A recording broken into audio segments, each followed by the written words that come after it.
सभी को राम राम, नमस्कार। मैं हूं पी के अग्रवाल। आप देख रहे हैं ट्रूथ प्लस। साथियों, आज का विषय है हिंदू, जो राष्ट्रीय विमर्श में स्थान बना रहा है। आप जानते हैं, अभी हाल में बांग्लादेश में आंदोलन हुआ, हसीना वाजिद की सरकार को उखाड़ फेंका गया। उसके बाद हिंदुओं के साथ हिंसा हुई, हत्या हुई, बलात्कार भी हुई है और मंदिर भी तोड़े गए। ये बातें बांग्लादेश के नए मुखिया ने भी स्वीकार कर दी। अब उसके बाद हिंदू सड़कों पर उतर आए, अपने अधिकारों की रक्षा के लिए, हितों की रक्षा के लिए हिंसा के विरुद्ध सड़कों पर उतर आए। बहुत बड़ा हुजूम उतर आया। प्रश्न ये है, हिंदुओं में, बांग्लादेश के हिंदुओं में ये साहस आया कहाँ से? 1971 में भी ऐसा ही हुआ था।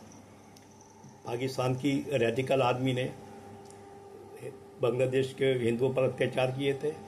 उस समय हमें बताया तो नहीं था, ना आंकड़े। अब ये तो आप पता लगता है कि हिंदुओं को चुन चुन कर मारा गया था और चुन चुन कर हिंदू महिलाओं का बलात्कार किया गया था।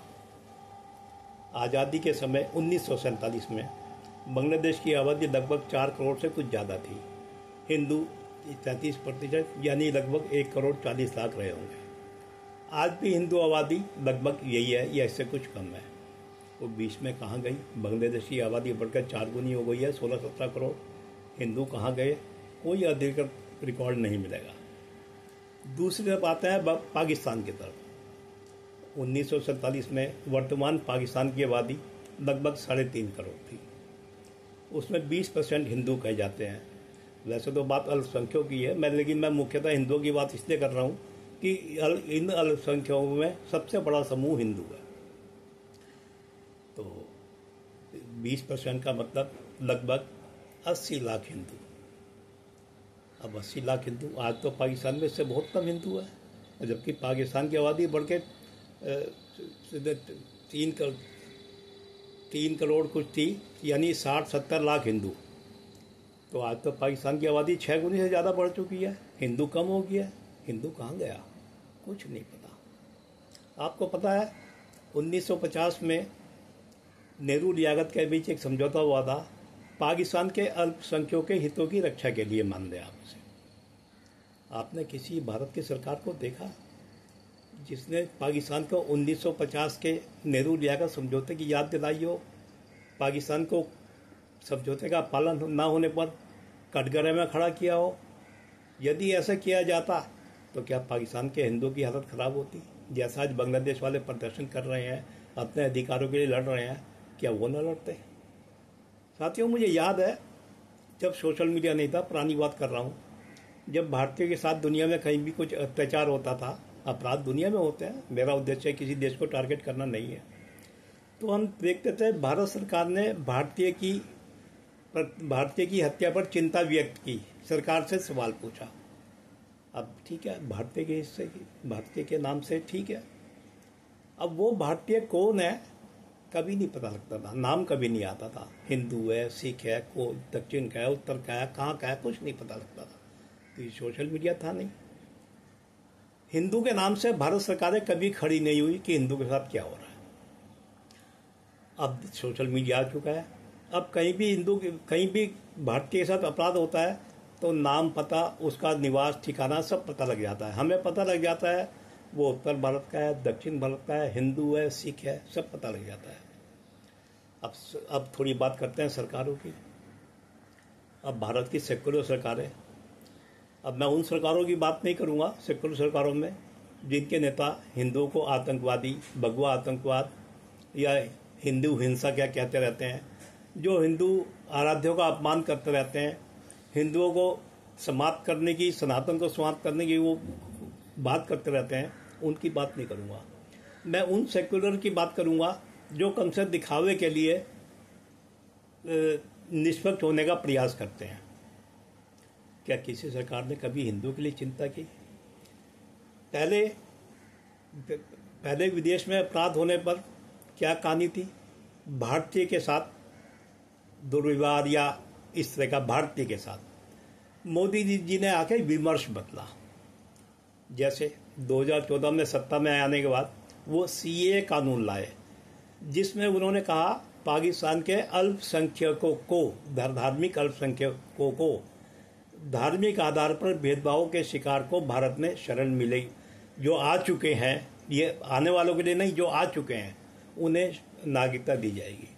ध्यान रखें, यहाँ हिंदू शब्द का अलग इस्तेमाल नहीं हुआ।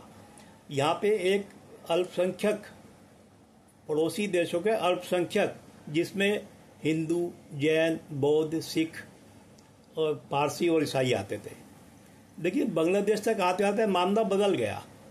अब प्रधानमंत्री कहते हैं बांग्लादेश के हिंदू और अल्पसंख्यक, यानी अब राष्ट्रीय विमर्श में हिंदू अपनी स्थान बना रहा है। अगर आप सोशल मीडिया पे हैं और आप नेताओं की पोस्ट देखते होंगे, मुझे याद नहीं कि भारत के पड़ोसी हिंदुओं के ऊपर कभी किसी ने पोस्ट लिखी होगी। अब कुछ लोगों की पोस्टें नजर आ रही हैं, कुछ हिंदू भी लिख रहे हैं, हिंदू और अल्पसंख्यक, कुछ केवल अल्पसंख्यक लिख रहे हैं। वरना इन नेताओं की पोस्ट भारत के पड़ोस के कभी आई हो, पड़ोस के अल्पसंख्यकों के प्रति चिंता व्यक्त करते हुए, शायद याद नहीं। यहाँ तक कि जो अभी तक लगातार गाजा पे पोस्ट कर रहे थे, गाजा पर चिंता जता रहे थे, उन्होंने तो गाजा पर पोस्ट करना ही बंद कर दिया, क्योंकि सेक्युलर नेता हैं, बैलेंसिंग एक्ट करना है। गाजा पे 4 पोस्ट करेंगे तो 2 बांग्लादेश पे भी करनी पड़ेंगी। अब गाजा तो वोट बैंक को सूट करता है, बांग्लादेश तो वोट बैंक को सूट नहीं करता। तो ये ताकत सवाल हिंदू आप समझो बांग्लादेश में कैसे आई? भाई वोट तो आपने हर सरकार को दिया है, कोई ये तो नहीं कह सकता कि पुरानी कांग्रेस सरकारों को हिंदू के फलानी वर्ग ने वोट नहीं दिया, किसी ने कम दिया, किसी ने ज़्यादा दिया, वो अलग बात है। लेकिन यहाँ पर एक फ़र्क आया, यहाँ एक बनी हुई ऐसी सरकार है जिसके बारे में धारणा मानी जाती है कि इसे अल्पसंख्यक नाम मात्र का वोट करता है। अल्पसंख्यक से मेरा मतलब है विशेषकर मुसलमान, नाम मात्र का वोट करता है। इसे अधिकांश वोट हिंदू के नाम से मिलते हैं, इसलिए इसे हिंदुत्ववादी कहकर भी इसकी छवि खराब करने की कोशिश की जाती है। देखिए साथियों, आप इस छवि के उसमें ना पड़ें। आप अपना, अगर आप हिंदू हित के प्रति जागरूक हैं, अब मैं आपको थोड़ा सा उदाहरण विदेश का भी दूंगा।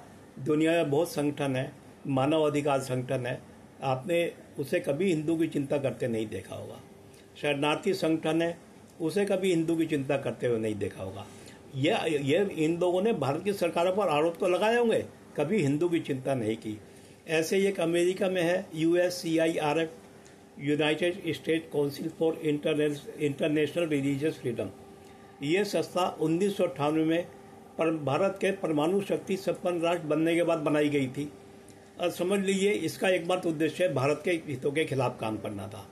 तो ये तो खैर कभी हिंदुओं के पक्ष में काम करेगी नहीं, कि इसमें तो मैंने कभी पढ़ी नहीं इस रिपोर्ट को, क्योंकि अंग्रेजी की रिपोर्टें मैं पढ़ता नहीं, मैं तो हिंदी वाला आदमी हूँ। कहते हैं इसकी रिपोर्टें उठा लो, उसमें एजेंडे हिंदुओं के खिलाफ मिलेंगे, extremist Hindu, extremist nationalist Hindu, right wing, सब इसके खिलाफ मिलेंगे। अब एक सवाल एक और भी है, संस्थाएं तो जो भी हों, अगर उसमें पीछे काम करने वाले हिंदू की हित देखने वाले नहीं होंगे, भाई औरों के हित देखने वाले तो है जब उनके खिलाफ रिपोर्ट नहीं आती। और कुछ नाम वाले हिंदू हो सकते हैं जो अंदर से वामपंथी होंगे, जिनका रात दिन उद्देश्य हिंदुओं के हितों के खिलाफ काम करना हो, तो उनकी रिपोर्टों पे भरोसा नहीं किया जा सकता। मैं तो आपको एक राय और भी दूंगा, विदेश से आने वाली किसी भी रिपोर्ट पर आप यकीन ना करें, विशेषकर जो हिंदू हितों से संबंधित मामले हो। तो आप जागरूक रहिए, ये आपकी ताकत है, आपके वोट की ताकत है कि एक सरकार ऐसी आई है जो हिंदू हितों की बात कर रही है। प्रधानमंत्री का काम केवल कहना नहीं है, प्रधानमंत्री का काम एक काम करना होता है। तो कोई ये उम्मीद करे प्रधानमंत्री भाषण देंगे बांग्लादेश हिंदुओं के पक्ष में, ऐसी उम्मीद ना करें। संकेत दिए जाएंगे, संदेश दिए जाएंगे, दे दिए गए होंगे, तभी बांग्लादेश वालों में साहस जागा है। बाकी योगी जी तो अपने तरीके से बोलते ही रहते हैं। तो वीडियो देखने के लिए धन्यवाद। वीडियो पसंद आए तो वीडियो को लाइक करें, शेयर करें, चैनल को सब्सक्राइब करें। फिर मिलते हैं अगले वीडियो में। धन्यवाद।